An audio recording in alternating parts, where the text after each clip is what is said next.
Welcome to Close Up with Perri Nemiroff. Today on the show we are celebrating The Bad Guys 2 with Natasha Lyonne, Danielle Brooks, Maria Bakalova.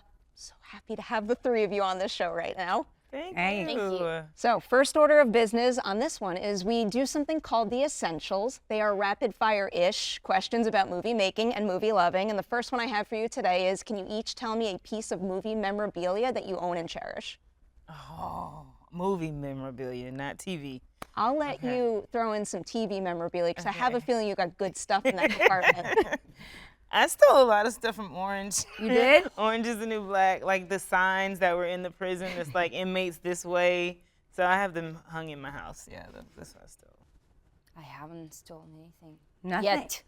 It's not too Yet. late. Teaching you I how to be have a to. bad girl. In fact, I'll send you what I have, which is from the Overlook Hotel from Stanley Kubrick's The Shining. That's a fun, family-friendly movie, right? But I've got little hand towels and a little soap dispenser, and it's very inviting, I think. And yes, family-friendly stuff. Little hand towels that say the Overlook Hotel. It's actually the coolest thing ever. I'm so jealous of that. I'm going to send you some. Okay. Okay. I feel like Thank you. we've got some directors and producers to talk to you to get you some good stuff at some point. But it's not gonna be the same unless I steal it, right? I mean, it does become do it. even sweeter when you Yeah, take it it on your own, doesn't Yeah, it? do it. on Russian Doll, when I created that show, I did make it my business to steal almost all of the furniture in the apartment, Maxine's apartment, Greta Lee's apartment. I love that. And I was proud to do it. I try to make it my business to not buy things since we're in a reuse, recycle. So I go out of my way to make sure that, it's always leftover clothes or a sofa or a television screen or a carpet. I'm always here for practical answers to that question. Yeah, I like it's that. pretty funny. The next one on the list is, if each of you had the opportunity to learn more about another job on a film set, what job would you pick and why? Ooh, Phew, that's a good question. I mean, I come from the theater, so I'm interested in everything. But I think camera operating, I would just really love to understand the camera more, the choices, why, how everything works. I always see everyone being so careful when they move it, and all the details of it. I think I would really, and I have a lot of respect for them, especially when they have to hold, a camera for hours and run with us. And so, yeah, that's what I would do. To not copy, I'll say editing. I think it's extremely important. Well, every department is important, but an editor can completely change the movie. Do not say save or destroy, but change it completely. So I think that's good. That I would love to work. Without a doubt. I think I would have been a really great first AD. Because, I've got a booming voice Yes. for theater. I'm a New Yorker, and I like things hyper-organized, and I love a one-liner, and I love moving strips around and really getting in the nitty-gritty, and I like everything to be clearly articulated so everybody knows what's happening at all times. Yes. I've worked with some of the greatest first ADs in the biz. An assistant director, Becky Chen, is a great love of my life. We have worked with her on Orange and on Russian Doll and on Poker Face and my first short film, and she's just the greatest. I can't imagine a life without her. Oh, I love shout-outs like that. And you Yeah. saying moving strips around, like, all these nightmares just came flooding into my mind about building, like, physical strip boards and having to move But I that. mean, it's really how I love that filmmaking is so tactile. You know what I mean? And we're all in there, and what you were saying about the camera operators, and I mean, it's just so cool that we kind of really get in there and make things. I love it. That's why I sit in this chair, and I'm so happy to. I love hearing about that process. Heck I'll yeah. end with this question for our essentials portion of the conversation. Do each of you have a favorite movie-going tradition? No, it's pretty simple. Just get the ticket and sit down. No, but I think, It's that easy to see movies like The Bad Guys 2 on the big screen. but my one thing is I do have to be in a theater where the seats recline. Like, that is a big one for me. Please don't send me the one where I feel like I'm in the mini plane. Like, I don't want that. So that's my one thing. Very reasonable. Thank you. Yeah, I don't have a specific thing. I also just go and watch something on a big screen with a lot of people or not that many people. Do you have a movie guess snack both. of choice? Just popcorn. Okay. Classic. Just popcorn. I like that vibe. Simple. What's yours? Me, I like the back row, an aisle seat at the film forum specifically, and middle of the day ideally, a double feature, usually four in a row. That's the sweet spot. And oldies, you know what I mean? So I like something like that, you know? I just want to see everything Chaplin's made on a Sunday afternoon. Love it. That sounds like such a dreamy day. I'd be wanting to hang out with her. One time we were on a plane and we were watching movies together. Yeah. Like, What'd I you always ask watch? her to put me on a movie. It was some musical. Oh, we were watching Cabaret, Bob Fosse, Liza Minnelli. See? Yeah. Yeah, we were on a moving train, actually. Yes, we were. Yes, Danny. And Natasha was so funny. Okay, we don't waste time. Go ask the next question. But we will, I mean, follow up on this Danielle and I later. have been around the world together. Yeah, Thanks we for have. that.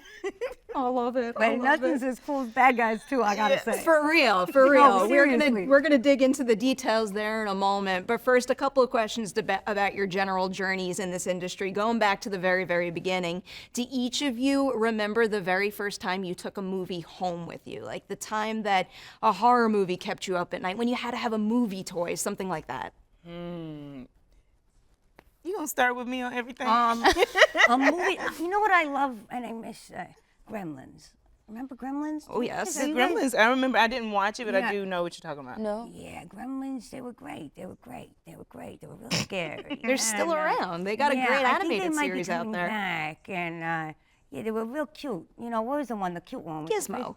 fish? Gizmo, that's it. I miss Gizmo. Yeah, I don't like Chucky, but I love I didn't Gizmo. like Chucky at all. No, Chucky's too scared.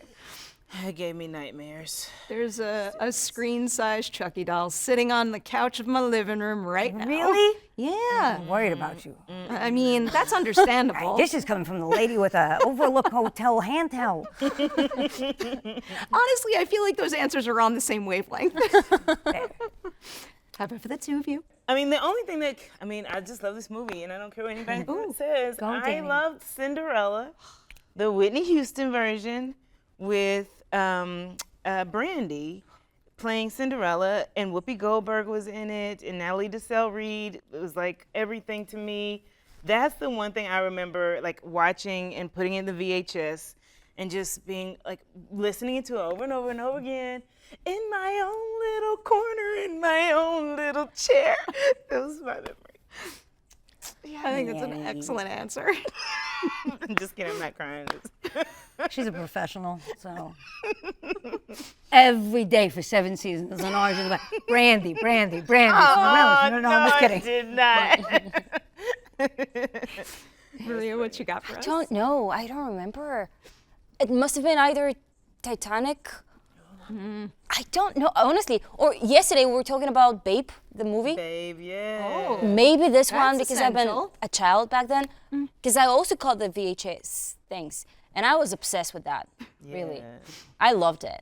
Renting all of them, watching them, or Lion King, I guess. Oh, that's a biggie. Oh, Lion King. One of those three. It's a biggie for any kid who grew up in the 90s. Yeah. It's essential. The Lion Yeah. King. All right, next step forward. This particular question is a career question, but it's inspired by what I've read about the bad guys too. There was one point where it explains that the movie highlights the transformative power of someone believing in you when no one else does. So can you each name someone who did that for you in your own careers, a time when someone believed in you and you needed it most? Amy Poehler for me was a real knockout human being. She really, rallied around me and convinced me I should become a writer and director and like create my own show and do my own stuff. She was like, no, it's you, kid. It's your turn now. And it was so funny. I can just remember her like standing outside her car looking at me and saying that. I was so confused. What do you mean, Amy? But off we went and we made that great show together. And I always think of her as sort of like a Mount Rushmore for me. And I try to kind of, give that to the kids or whatever, because I'm always like, now it's your turn, because Amy taught me everything I know, and she would call it pushing it up show mountain, like every little step of the way. And she's just the greatest. I mean, she's a real true blue friend. I love that. Beautiful answer. That's a great story. For me, Sacha. It will always be Sacha, I think, till the day I die. He's the reason why I met you and you and you. Yeah, he changed my life and he believed in me. I didn't believe that this is possible to happen to somebody like me, but he did. And Sacha Baron Cohen is my greatest hero, mentor, and teacher, honestly. I love him tremendously. Funny dude. If I had to choose someone, I'll say in the industry, since that's the vibe we're doing, I would say Colman Domingo. I saw him do a Broadway show, and I had just graduated Juilliard, and your girl was not hitting these auditions out the park at all. And I was so amazed with his work. So I just saw him at Signature Theater on 42nd Street, and I was like, I'm gonna go up to him. And I went up to him and I was like, hey, I'm Danielle. You were amazing in Passing Strange, but we started talking, and he was asking me about myself, and I told him, like, I'm struggling. I do not know my place in this industry. I don't know if I have a place in this industry. And he was like, just keep going. You got this. Just keep going. And so a few years later, we're in Color Purple together, and we built a great friendship. I know Natasha's tight with him as well. So I would say, like, he gave me that push right at the right time when he didn't even know I needed it, just to keep going. So. I love these answers so much. Yeah. Love he's producing too and lifting so many other people up that way. It's a special thing. We need more of that in this industry. We also needed more bad guys, and we got it. We're gonna get into your characters now. I don't wanna sit here and ask you, like, tell me about your character. So here's how I'm gonna do it. Okay. Can you each tell me your character's greatest strength as a criminal, the thing that will help them pull off a heist, but then I also wanna know their greatest weakness, the thing that could do them in with this mission that they're on. I like the question. I think my character's greatest strength is, like, she's gonna get what she wants. She's gonna stop at nothing to get what she wants. I'm gonna leave it at that. But her weakness is, like, it don't always pan out the way she wanted to. So she fights a lot. She throws hands, as the kids say. Okay. Yep. She's a little Mike Tyson. She's very fit. Very fit. Very fit. She Very looks sexy great. character. No, thick neck, but she body's on it. Body's, I guess Doom. It seems like her weakness and her strength seems to be Snake, Mark Maron. So it's very funny that everything that she does, he sees as perfect and in love. I love their love story. Mark and I and Sam, we just got off the Mummy ride here at Universal. It was Oh, wow. surprise to everybody and surprised ourselves and terrifying. What a way to start the day. We committed to each other that we would no longer do meditation to start our days or go to the gym. We're just going to get on the roller coaster at 5 a.m. every day moving forward, just the three of us. Me, Mike Maron, and Sam Rockwell. And getting on the Mummy ride, 5 a.m. here at Universal Studios. And that's how we should start our day moving forward. But Snake and Doom, yeah, they really, every weakness is its strength and every strength is its weakness. I like that about them. I love the way he sees her, and she's got him wrapped right around her little pinky. It's one of my favorite rides in this park. I could sit on that ride Yeah? and go round and around all It day was long. fun. Yeah, it's fast. I like it. Yeah. About my pigtail, I think her strength is that she's very smart, talented engineer. She's really good with technology, computers, and that kind of like geek stuff, I guess. And I think her weakness is her vulnerability, if I'm allowed to say that, because I feel like she is too expressive. Sometimes she's a big fan of the bad guys, and she is showing them how big of a fan she is, which makes her, I don't know. shows her cards a little bit. Yeah. Like, kind of, yeah. Yeah. They underrate her because of that. I feel like underestimate because she's just a fan, but no, she's just as good as the rest of them. It's always the one you want to look out for, the one Yeah. you're underestimating. Yeah, I think Veering so. into the voice acting process now, all three of you have experience in that department, but I love the fact that in this business you can learn more and more every single step of the way. So can you each pinpoint a voice acting learning curve you experienced making this movie? I think it was Sam Rockwell for me. I was so lucky enough to actually do some of the scenes with him in the room and watching him work. So say the line is like, my name is Mr. Wolf. And he'd be like, yeah, my name is Mr. Wolf. And it's just those little additives. She's good at doing it too. Yeah. The little additives that he would put in there. I was like, yeah, I don't have to just read it on the page. I can make some, more choices. So that was fun. I love that you guys got to work together Yeah, too. it was I cool. feel like that's a little rare in this end of the industry, and it's exciting the creative possibilities that opens. For sure. I didn't have this. I was alone in a booth. You were in different countries. Yeah, Wow. I was in a different country. Really? Actually, I wasn't completely alone. One of the sessions I had to fly throughout the entire session in Bulgaria. Yeah, so I wasn't really alone. And it was like a big one. We were chasing it and it was boiling hot. And it made the session longer. Dang. Oh, But that's been my partner. That fly? Yeah, Gosh. big And you had one. Sam Rockwell? That doesn't seem fair. Guys, What'd Yeah. you get? I mean, I got Mark Maron. I was doing great. I didn't have a fly.